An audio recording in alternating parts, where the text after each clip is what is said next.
2023년 12월 7일에 주시는 하나님의 말씀은 시편 104편 33절의 말씀입니다. 시편 104편 33절의 말씀을 봉독합니다.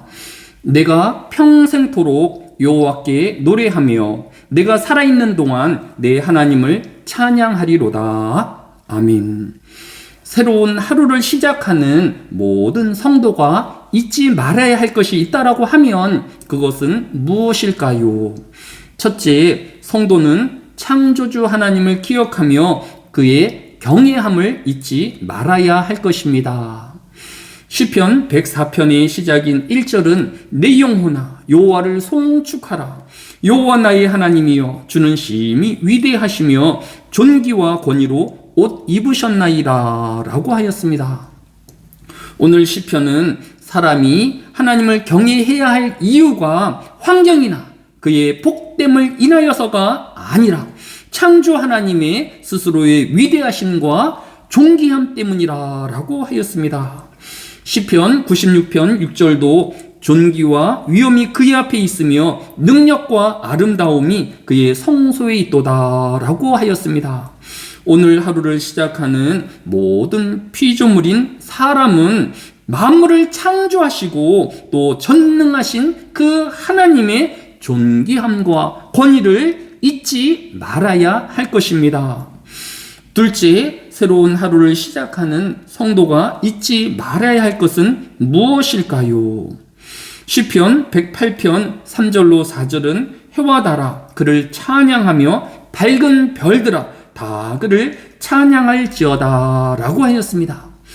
피조물인 해와 달과 별들도 하나님을 찬양하라 라고 하였습니다. 왜냐하면 그 모든 피조물이 하나님의 명령으로 창조됨을 덧입었기 때문인 것입니다. 따라서 하나님의 지음을 받은 사람 역시 창조주 하나님을 찬양해야 마땅한 존재인 것입니다.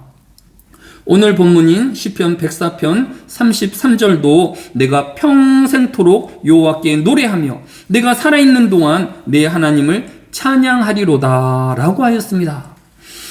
이제 우리는 그 하나님의 존귀함을 언제까지 송축하며 우리는 언제까지 그 하나님을 찬양하여야 할까요?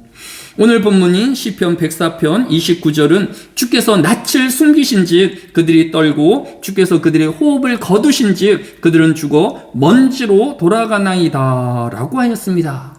우리의 생명 호흡은 우리의 소유물이 아니기에 사람 스스로 마음대로 정할 수 없다라고 교훈하고 있는 것입니다. 불교에서는 자신의 생명을 스스로 불태우는 소신공양이 있어서 지난주 불교의 지도자 한 분이 실제로 자신의 거처에 불을 놓아서 자신의 목숨을 끊는 일이 있었습니다. 결국 그는 스스로 자살한 것입니다. 성경은 이와 같은 자살함을 금하고 있습니다. 왜냐하면 하나님이 직접 지으시고 호흡을 벌어 넣으신 창조한 한 영혼 한 영혼이 하나님 앞에 존귀한 존재이기 때문입니다.